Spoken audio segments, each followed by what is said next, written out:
चंद्राय मंगलाय बुधाय च गुरु शुक्र शनेभ्यश्च ರಾಹುವೇ ಕೇತವೇ ನಮಃ.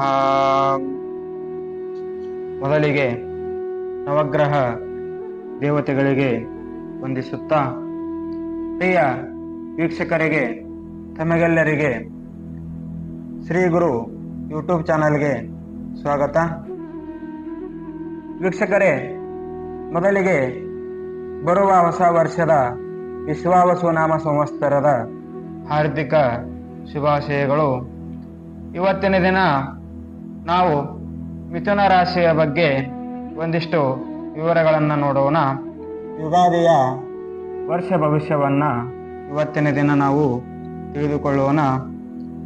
ಮೊದಲಿಗೆ ಮಿಥುನ ರಾಶಿಯ ವರ್ಷ ಭವಿಷ್ಯವನ್ನು ತಿಳಿದುಕೊಳ್ಳುವ ಮುಂಚಿತವಾಗಿ ಈ ಒಂದು ಮಿಥುನ ರಾಶಿಯ ಸ್ವಭಾವಗಳೇನು, ಮಿಥುನ ರಾಶಿಯ ಸ್ವಭಾವಗಳು ಹೇಗೆ ಇರುತ್ತವೆ ಅಂತಕ್ಕಂಥದ್ದನ್ನು ನಾವು ನೀವೆಲ್ಲರೂ ಕೂಡ ಮೊದಲಿಗೆ ತಿಳಿದುಕೊಳ್ಳೋಣ. ನೋಡಿ, ಪ್ರಮುಖ ಗುಣಗಳು: ಮಿಥುನ ರಾಶಿಯವರು ಚುರುಕಾಗಿರುವರು ಹಾಗೂ ಚತುರ, ಮಾತಿನಲ್ಲಿ ಶ್ರೇಷ್ಠರು, ಬುದ್ಧಿವಂತರು ಹಾಗೂ ಅತೀವ ಚಪಲ.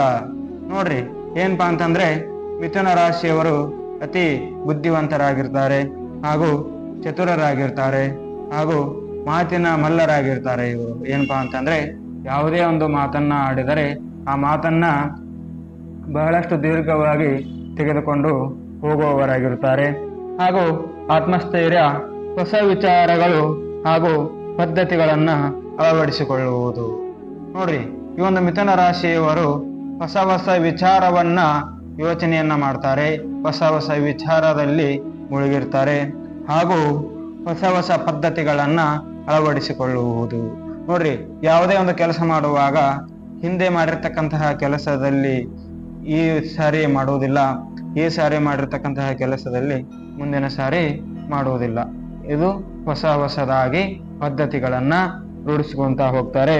ಇನ್ನ ದೌರ್ಬಲ್ಯ ನೋಡುವುದಾದರೆ, ನೋಡಿ, ನಿರ್ಧಾರ ಮಾಡುವಲ್ಲಿ ಸ್ವಲ್ಪ ಹಿಂಜರಿತಾರೆ ಹಾಗೂ ಕೆಲವೊಮ್ಮೆ ಬಹಳ ಚಿಂತೆಗೆ ಒಳಗಾಗ್ತಾರೆ ಹಾಗೂ ಆತಂಕದಿಂದ ತುಂಬಿಕೊಂಡಿರ್ತಾರೆ.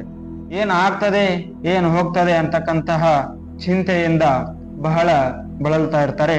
ಇದೇ ಒಂದು ಇವರ ದೌರ್ಬಲ್ಯ.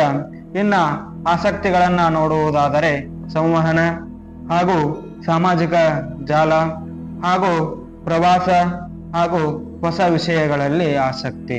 ನೋಡ್ರಿ, ಈ ಒಂದು ಮಿಥುನ ರಾಶಿಯವರು ಸಂವಹನದಲ್ಲಿ ಬಹಳ ಒಂದು ಆಸಕ್ತಿಯನ್ನು ಹೊಂದಿರ್ತಾರೆ ಹಾಗೂ ಯಾವಾಗಲೂ ಪ್ರವಾಸವನ್ನ ಮಾಡುವಲ್ಲಿ ಇವರು ಮುಳುಗಿರ್ತಾರೆ ಹಾಗೂ ಹೊಸ ಹೊಸ ವಿಚಾರಗಳನ್ನ ಮಾಡುವಲ್ಲಿ ಇವರು ಸದಾಕಾಲವೂ ಕೂಡ ಮುಳುಗಿರ್ತಾರೆ. ಹಾಗೂ ಆರೋಗ್ಯದ ದೃಷ್ಟಿಯಲ್ಲಿ ನೋಡುವುದಾದರೆ, ಶ್ವಾಸಕೋಶ, ಹೊಟ್ಟೆ ಮತ್ತು ನರ ಸಮಸ್ಯೆಗಳು ಹೆಚ್ಚು ಕಾಣಿಸಿಕೊಳ್ಳುತ್ತವೆ. ಈ ಒಂದು ಮಿಥುನ ರಾಶಿಯವರಿಗೆ ಶ್ವಾಸಕೋಶ, ಹೊಟ್ಟೆ ನೋವು ಮತ್ತು ನರಗಳ ದೌರ್ಬಲ್ಯ ಹೆಚ್ಚಾಗಿ ಕಾಣಿಸ್ತಾ ಇರ್ತದೆ. ಹಾಗೂ ಉದ್ಯೋಗದಲ್ಲಿ ನೋಡುವುದಾದರೆ, ಮಿಥುನ ರಾಶಿಯವರು ವಿಭಿನ್ನ ಕ್ಷೇತ್ರಗಳಲ್ಲಿ ಮುನ್ನಡೆ ಸಾಧಿಸಲು ಸಮರ್ಥರಾಗಿರುತ್ತಾರೆ. ಅಂದರೆ ಯಾವುದೇ ಒಂದು ಕೆಲಸ ಕಾರ್ಯಗಳಲ್ಲಿ ಇವರನ್ನು ಬಿಟ್ಟರೂ ಸಹಿತ ಆ ಒಂದು ಎಲ್ಲ ಕಾರ್ಯಗಳಲ್ಲಿ ಯಶಸ್ಸನ್ನ ಪಡೆದುಕೊಂಡು ಬರುವಂತವರಾಗಿರ್ತಾರೆ. ಏನಕ್ಕೋಸ್ಕರ ಅಂತ ಹೇಳಿದ್ರೆ, ಈ ಒಂದು ಮಿಥುನ ರಾಶಿಯವರು ಎಲ್ಲರ ಮನಸ್ಥಿತಿಗಳನ್ನ ಅರ್ಥಕೊಂಡಿರ್ತಾರೆ. ಅದಕ್ಕೋಸ್ಕರವಾಗಿ ಯಾವುದೇ ಒಂದು ಕೆಲಸ ಕಾರ್ಯಗಳಲ್ಲಿ ಈ ಒಂದು ಮಿಥುನ ರಾಶಿಯವರನ್ನ ಬಿಡೋದ್ರಿಂದ ಇವರು ಎಲ್ಲ ಒಂದು ಕೆಲಸ ಕಾರ್ಯಗಳನ್ನ ಮುಗಿಸಿಕೊಂಡು ಬರ್ತಾರೆ. ಇನ್ನ ನಾವು ನೀವೆಲ್ಲರೂ ಕೂಡ ಈ ಒಂದು ಯುಗಾದಿಯ ವರ್ಷ ಭವಿಷ್ಯವನ್ನ ನೋಡೋಣ. ಏನಪ್ಪಾ ಅಂತಂದ್ರೆ, ಮಿಥುನ ರಾಶಿಯು ರಾಶಿಯ ಚಕ್ರಗಳಲ್ಲಿ ಮೂರನೆಯದಾಗಿರ್ತಕ್ಕಂಥದ್ದು. ಈ ಒಂದು ಮಿಥುನ ರಾಶಿಯನ್ನ ಈ ಒಂದು ರಾಶಿ ಚಕ್ರಗಳಲ್ಲಿ ಮೂರನೆಯದ್ದು ಅಂತ ಹೇಳಿ ನಾವು ಗುರುತಿಸಲಾಗಿದೆ. ನೋಡಿ, ಈ ವರ್ಷ ಶನಿ ಅಂತಹ ಶ್ರೀರಕ್ಷೆ ಏನೂ ಇಲ್ಲ ನಿಮಗೆ. ಈ ವರ್ಷ ಏನಪ್ಪಾ ಅಂತಂದ್ರೆ ಶನಿಯ ಶ್ರೀರಕ್ಷೆ ಇಲ್ಲ. ಸಾಧಾರಣವಾದ ಫಲಗಳನ್ನು ಪಡೆದುಕೊಳ್ಳುತ್ತಾನೆ. ಗುರುಬಲವನ್ನು ನೋಡುವುದಾದರೆ, ಗುರುಬಲವನ್ನು ಕಳೆದುಕೊಳ್ಳುತ್ತೀರಿ. ಆದರೆ ಗುರು ಹಿಂಬದಿಯ ಗುರುಬಲವನ್ನು ಕೆಲ ವಿಚಾರದಲ್ಲಿ ಪ್ರಾಪ್ತಿಯಾಗುತ್ತದೆ. ಅಂದ್ರೆ ನೋಡ್ರಿ, ಗುರುವು 12ನೇ ಮನೆಯಿಂದ 1ನೇ ಮನೆಗೆ ಸ್ಥಾನ ಪಲ್ಲಟವಾಗ್ತಾ ಇದ್ದಾನೆ.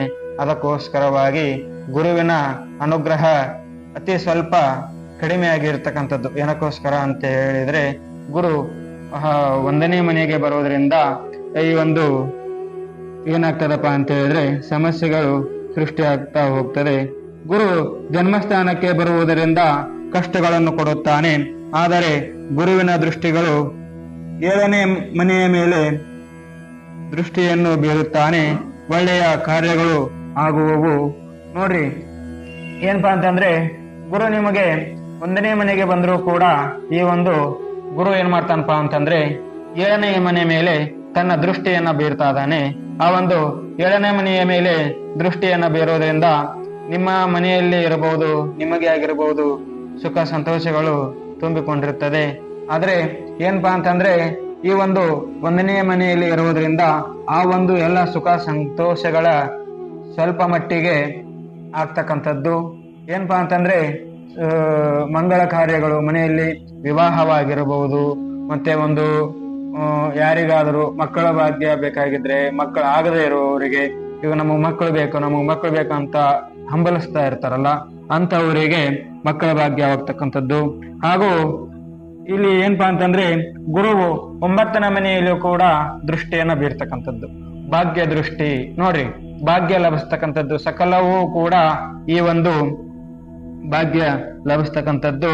ನೋಡ್ರಿ, ಶನಿ ಬಗ್ಗೆ ನೋಡುವುದಾದರೆ ನಿರುದ್ಯೋಗಿಗಳಿಗೆ ಉದ್ಯೋಗಗಳು ಸಿಗುವುದು. ನೋಡ್ರಿ, ಏನಪ್ಪಾ ಅಂತಂದ್ರೆ ಶನಿಯ ದೃಷ್ಟಿ ಏನಪ್ಪಾ ಅಂತಂದ್ರೆ ನಿಮ್ಮ ಮೇಲೆ ಇರೋದ್ರಿಂದ ನಿರುದ್ಯೋಗಿಗಳಿಗೆ ಒಳ್ಳೆಯ ಉದ್ಯೋಗಗಳು ಲಭಿಸ್ತಕ್ಕಂಥದ್ದು. ಈ ಒಂದು ಉದ್ಯೋಗಗಳು ಯಾವ ರೀತಿಯಾಗಿರ್ತದೆ ಅಂದ್ರೆ, ನಿಮಗೆ ಅನುಕೂಲಕರವಾಗಿರ್ತಕ್ಕಂತಹ ಉದ್ಯೋಗಗಳೇನೋ ಅಲ್ಲ, ನಿಮ್ಮ ಒಂದು ಉಪಜೀವನ ಸಾಗಲಿಕ್ಕೆ ನಿಮ್ಮ ಒಂದು ಉಪಜೀವನವನ್ನ ನೀವು ಸಾಗಿಸಲಿಕ್ಕೆ ನಿಮಗೆ ಎಷ್ಟು ಅವಶ್ಯಕತೆ ಇರ್ತದೋ ಅಷ್ಟು ಒಂದು ನಿಮಗೆ ಅಂತಹ ಒಂದು ಕೆಲಸ ನಿಮಗೆ ಸಿಗ್ತಕ್ಕಂಥದ್ದು. ನೀವು ಅನ್ಕೊಂಡಿರ್ತಕ್ಕಂತಹ ಕೆಲಸವಲ್ಲ. ಇನ್ನ ನೋಡುವುದಾದ್ರೆ ಮಿಥುನ ರಾಶಿಯವರೆಗೆ ಆದಾಯ 14, ವ್ಯಯ 2, ಅಧಿಕ ಧನ ಲಾಭ ಇರ್ತಕ್ಕಂಥದ್ದು. ನೋಡ್ರಿ, ಇನ್ನ ಮಿಥುನ ರಾಶಿಯವರಿಗೆ ಒಂದು ಹಣದ ವಿಚಾರದಲ್ಲಿ ನೋಡುವುದಾದರೆ ಆದಾಯ 14 ಇದೆ, ವ್ಯಯ 2 ಇದೆ. ನೋಡ್ರಿ, ಏನಪ್ಪಾ ಅಂತಂದ್ರೆ ಹಣಕಾಸಿನ ವಿಚಾರದಲ್ಲಿ ಹೆಚ್ಚಿನ ಲಾಭವಾಗ್ತಕ್ಕಂಥದ್ದು. ಆದರೆ ಆ ಒಂದು ಹೆಚ್ಚಿನ ಲಾಭವಾದರೂ ಕೂಡ ನೆಮ್ಮದಿನೇ ಇರುವುದಿಲ್ಲ. ನೋಡ್ರಿ, ಇವತ್ತು 100 ರೂಪಾಯಿ ದುಡಿದು ಬಂದರೂ ಕೂಡ, 1000 ರೂಪಾಯಿ ದುಡಿದು ಬಂದರೂ ಕೂಡ ಆ ಒಂದು ಕುತ್ಕೊಂಡು ಅದನ್ನು ತಿನ್ನುವಂತಹ ನೆಮ್ಮದಿ ನಿಮ್ಮದಾಗಿರುವುದಿಲ್ಲ. ಕೋರ್ಟು ಕಚೇರಿ ಈ ಒಂದು ಕೆಲಸದಲ್ಲಿ ಒಳ್ಳೆಯದಾಗ್ತಕ್ಕಂಥದ್ದು. ನೋಡ್ರಿ, ಇವಾಗ ನಿಮ್ದು ಯಾವ್ದಾದ್ರು ಒಂದು ಕೋರ್ಟಿನಲ್ಲಿ ಕೇಸ್ ಇದ್ರೆ ನಿಮಗೆ ಈ ವರ್ಷ ಒಂದು ಕೇಸು ನಿಮ್ಮಂತೆ ಆಗುವ ಸಾಧ್ಯತೆ ಬಹಳ ಇದೆ. ಅದಕ್ಕೋಸ್ಕರವಾಗಿ ಚಿಂತಿಸುವ ಅವಶ್ಯಕತೆ ಇಲ್ಲ.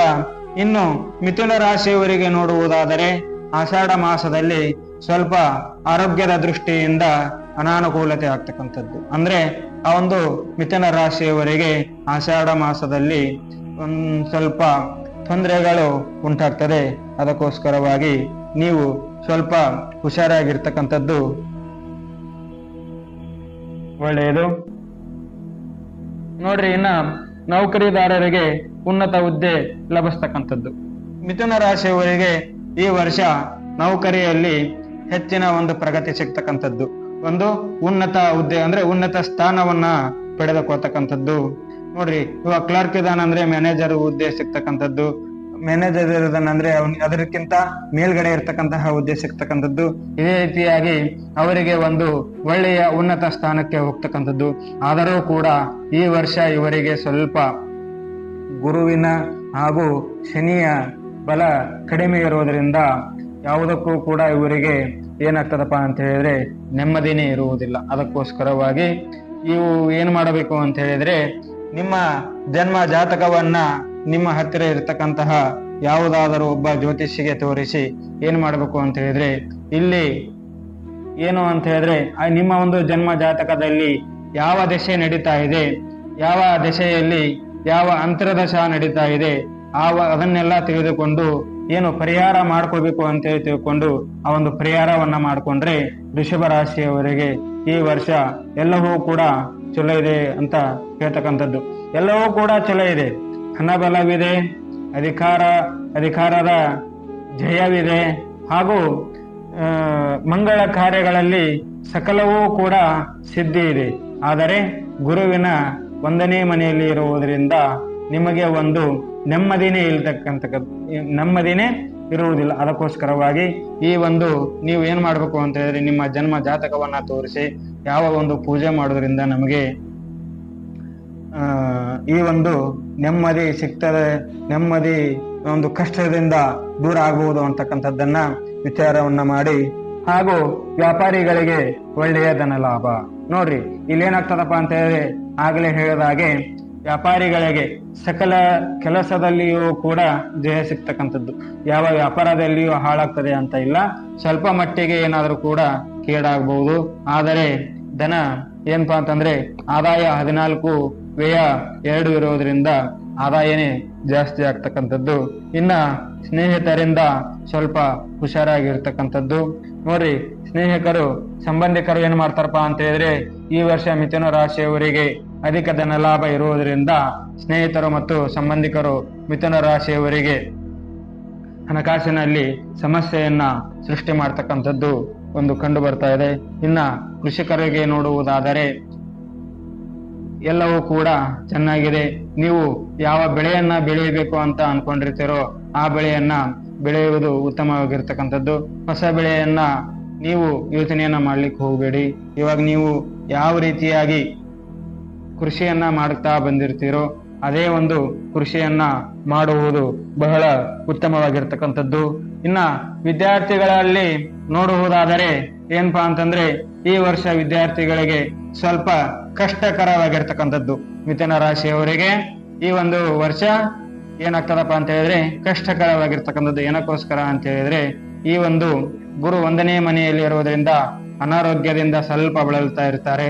ಹಾಗೂ ಸ್ನೇಹಿತರಿಂದ, ಸಂಬಂಧಿಕರಿಂದ ಇವರು ಒಂದು ಸಮಸ್ಯೆಗೆ ಗುರಿಯಾಗಿರ್ತಾರೆ. ಅದಕ್ಕೋಸ್ಕರವಾಗಿ ಈ ಒಂದು ಮಿಥುನ ರಾಶಿಯವರಿಗೆ ವಿದ್ಯೆಯ ಕಡೆ ಗಮನ ಹರಿಸಲು ಸಾಧ್ಯವಾಗುವುದಿಲ್ಲ. ಅದಕ್ಕೋಸ್ಕರವಾಗಿ ನೀವು ಸ್ವಲ್ಪ ಹುಷಾರಾಗಿರುವುದು ಉತ್ತಮ ಅಂತ ಹೇಳ್ತಾ ಇದ್ದೀನಿ. ಕೌಟುಂಬಿಕ ಪರಿಸ್ಥಿತಿಯಲ್ಲಿ ಚೆನ್ನಾಗಿರುತ್ತದೆ. ನೋಡ್ರಿ, ನಿಮ್ಮ ಒಂದು ಕುಟುಂಬದ ಸದಸ್ಯರಿಂದ ನಿಮಗೆ ಯಾವುದೂ ಹಾನಿಯಾಗುವುದಿಲ್ಲ. ನಿಮ್ಮ ಒಂದು ಕುಟುಂಬದ ಸದಸ್ಯರಿಂದ ನೀವು ಒಳ್ಳೆಯ ಒಂದು ಪ್ರೀತಿಯನ್ನ ಗಳಿಸ್ತೀರಿ. ಈ ಒಂದು ಕುಟುಂಬದಲ್ಲಿ ಸದಾಕಾಲವೂ ಕೂಡ ಸಂತೋಷದಿಂದ ಇರ್ತಕ್ಕಂಥದ್ದು. ಇನ್ನ ಆರೋಗ್ಯದ ವಿಚಾರದಲ್ಲಿ ನೋಡುವುದಾದರೆ ಆರೋಗ್ಯ 2, ಅನಾರೋಗ್ಯ 5 ಇರ್ತಕ್ಕಂಥದ್ದು. ನೋಡಿ, ಆರೋಗ್ಯದ ವಿಚಾರದಲ್ಲಿ ನೋಡುವುದಾದರೆ ಆರೋಗ್ಯ 2, ಅನಾರೋಗ್ಯ 5 ಆದ ಕಾರಣವಾಗಿ ಸ್ವಲ್ಪ ಮಟ್ಟಿಗೆ ಆರೋಗ್ಯದ ಕಡೆ ಗಮನವನ್ನ ಹರಿಸಬೇಕಾಗಿ ಬರ್ತದೆ. ಏನಕ್ಕೋಸ್ಕರ ಅಂತ ಹೇಳಿದ್ರೆ, ಅನಾರೋಗ್ಯ 5 ಇರುವ ಕಾರಣವಾಗಿ ನಿಮಗೆ ಆರೋಗ್ಯದ ದೃಷ್ಟಿಯಿಂದ ಸ್ವಲ್ಪ ತೊಂದರೆ ಆಗ್ತಕ್ಕಂಥದ್ದು. ಇಷ್ಟು ಈ ಒಂದು ವರ್ಷದ ಮಿಥುನ ರಾಶಿಯವರ ಭವಿಷ್ಯವಾಗಿದೆ. ಇನ್ನು ಹೆಚ್ಚಿನ ವಿವರಗಳಿಗಾಗಿ ನೀವು ನಮ್ಮ ಯೂಟ್ಯೂಬ್ ಚಾನಲ್ಗೆ ಸಬ್ಸ್ಕ್ರೈಬ್ ಮಾಡ್ಕೊಳ್ಳಿ, ಹಾಗೂ ನಮ್ಮನ್ನು ಪ್ರೋತ್ಸಾಹಿಸಿ ಅಂತ ಹೇಳ್ತಾ ತಮ್ಮ ಎಲ್ಲ ವೀಕ್ಷಕ ಬಂಧು ಬಾಂಧವರಿಗೆ ಶರಣಾರ್ಥಿಗಳು.